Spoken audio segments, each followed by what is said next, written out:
Ra'iisul Wasaare Ku-xigeenka Dowladda Federaalka Soomaaliya Mahdi Maxamed Guuleed oo safar shaqo ku jooga dalka Uganda ayaa maanta booqasho rasmi ah ku tagay safaaradda dalka Soomaaliya ee ku leedahay dalkaasi Uganda. Halkaana waxa ku soo dhaweeyay isla markaana uga warbixiyay shaqada ay safaaraddu qabato iyo waliba xaaladda ay ku sugan yihiin dadka Soomaaliyeed ee ku nool dalkaasi Uganda. Sihayaha safiirka safaaradda Soomaaliya ku leedahay dalkaasi Uganda علي محمد محمود. بسم الله الرحمن الرحيم. waxaa maanta nagu soo booqday safaaradda Soomaaliyeed ee dalka Uganda ra'iisul wasaare ku-xigeenka Jamhuuriyadda Federaalka Soomaaliya mudane Mahdi Maxamed Guuleed Qadar iyo wafdi oo hogaaminaya ku jiraan xildhibaano senataro iyo wasiiro iyadoo ay kamid ahayd wasiirkii hore arrimaha dibadda ahaydna ra'iisul wasaare ku-xigeenka qaranka Marwe Fawzi Yuusuf Xaaji Aadan. waxaan wafdiga uga warbixinay xaaladda guud ee Soomaalida ku nool dalkan Uganda iyo sida ay habsamida leh u shaqeyso safaaradda Soomaaliyeed ee dalka Uganda. waxaan warbixin dheer ka siinay ra'iisul wasaaraha iyo wafdigiisa shaqooyinka jaaliyadda Soomaaliyeed u qabato safaaradda iyo xaaladda guud ee wadankan.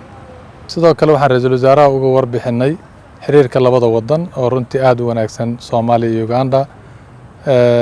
ra'iisul wasaaruhu waxaan kaloon maartay si kooban aan uga waranay muddada dheereed ee safaaraddan ay shaqeynaysay marxaladii kala duwanaay soo martay asigoo soo indheeyay qaybta arkiifyada dokumentiyo muhiim ah oo runtii ka badbaaday xilligii dowlad la'aantu ay dhacday dokumentiyadaas oo dib ugu soo laabtay gacanta Soomaaliyeed ayna badbaadisay haweeney Soomaaliyeed oo ra'iisul wasaaraha kala dardaaranay inay dowladda Soomaaliyeed ay ka warqabta xaaladdeeda. runtii dokumenti aad u muhiim ah ayaa meeshaas uu ku arkay ra'iisul wasaaruhu. wuxuu kaloo ka mahad celiyay howlwadeennada safaaradda sida wanaagsan ay shaqadu hayaan. intaas ka bacdi ra'iisul wasaaruhu wuxuu booqasho ku tegay sidoo kale xaflad furitaana oo u yimiday wadankan darteed asiga iyo marwada koowaad oo warshad sokorta ay haweeney Soomaaliyeed ay leedahay inteeda badan.